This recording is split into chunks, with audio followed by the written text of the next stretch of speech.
Come on in. Excited for you to be here. Come on in. All right, it is Wednesday, and this is our 18th day for our prayer challenge, and I'm excited about you being here.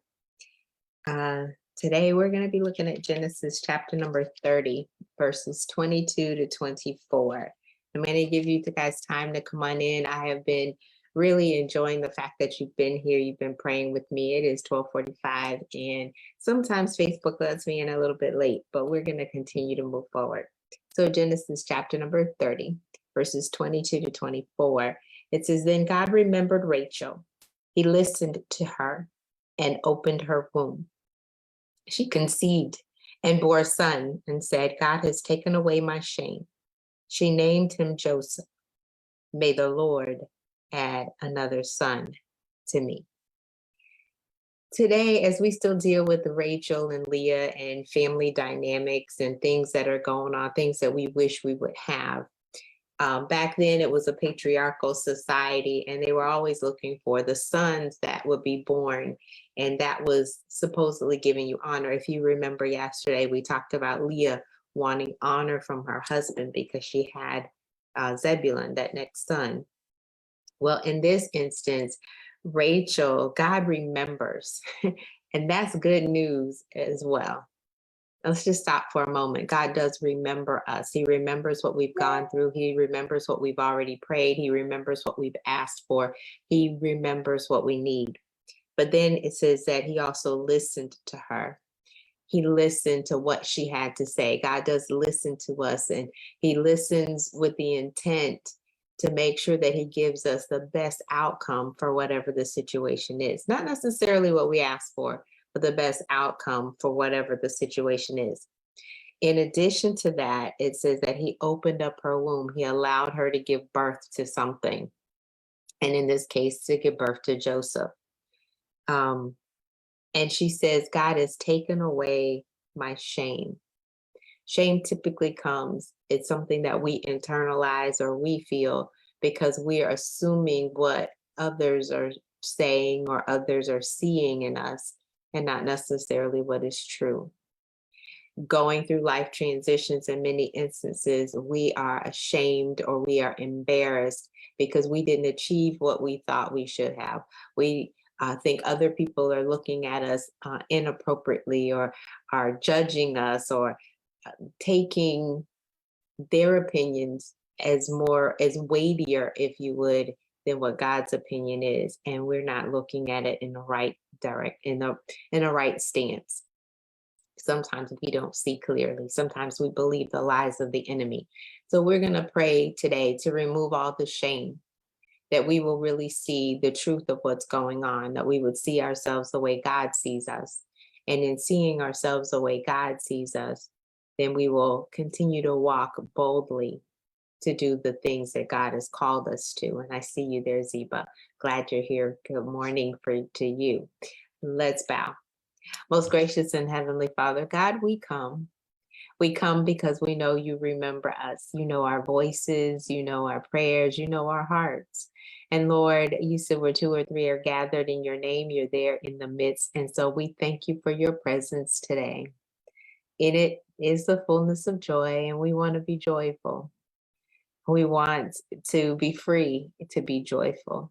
We want to find strength in knowing who you are and to find joy in that as well.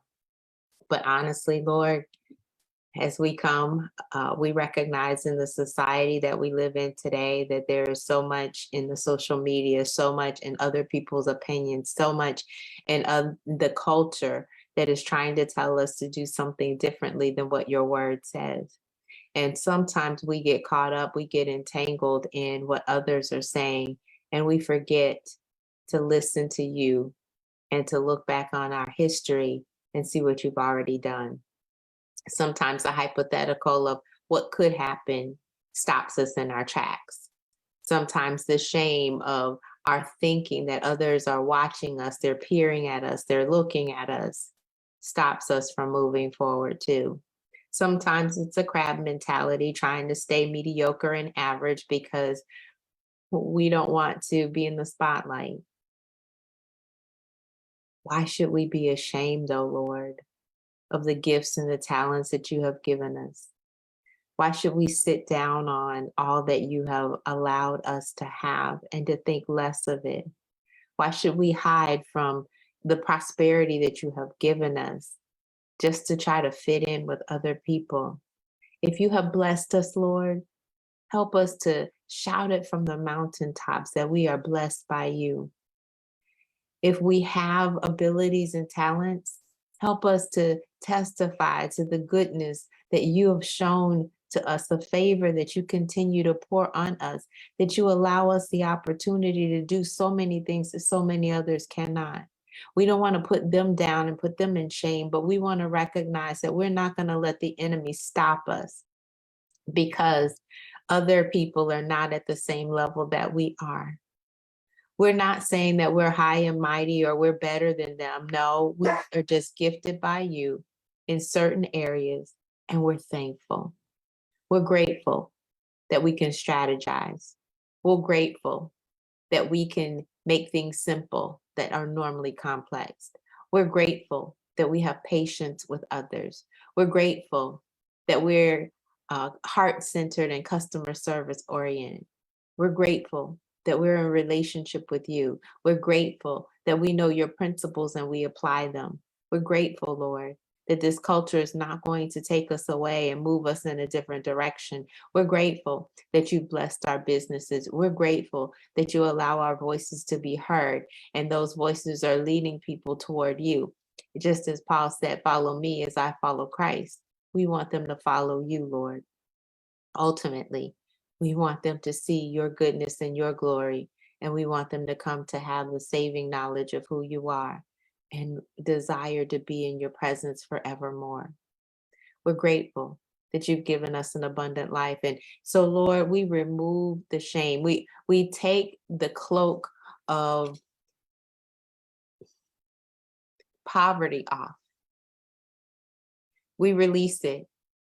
We release begging for the attention of other people. We release begging for the approval or even being addicted to approval from other people. We release other people's opinions off of our mind, off of our clothes, off of our work, off of our abilities, off of everything that we do. And we step boldly, Lord, knowing that you have covered us and you have prepared us for that next step.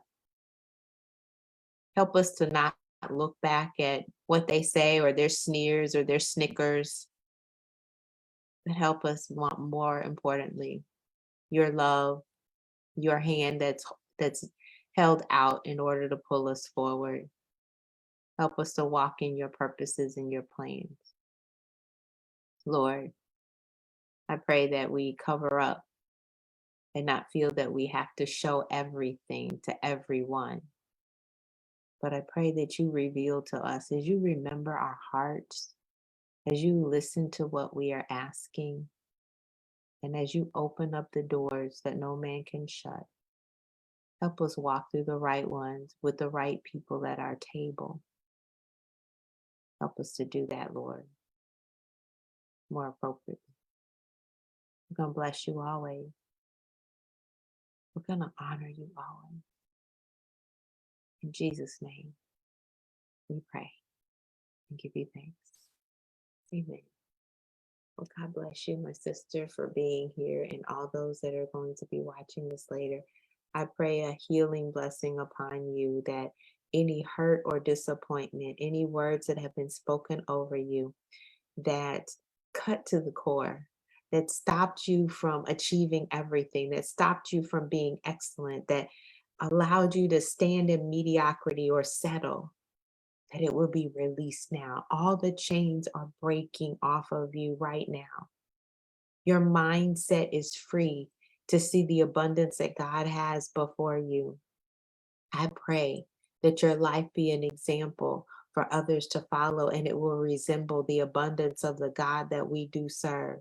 I pray that the words that come out of your mouth are going to be healing words to others, but your heart is healed. Your walk is healed. Your mind is healed. And you walk in everything that God has planned for you. I pray that blessing upon you. God bless you for the rest of the day. May the community in which you serve, the community in which you live, also prosper and benefit from your walk. In Jesus' name, amen. God bless you. I decree it and declare that God said you shall live and not die, but declare the works of the Lord. He said that you shall be a light in this dark world, that you will then be salt also, and that you will do what he has called you to. You will walk in every single purpose and plan, because those plans are for good and not for evil. That eye has not seen, ear has not heard, neither has it entered into the heart of man the things that he has planned for you. Walk in them today. Be blessed. Amen.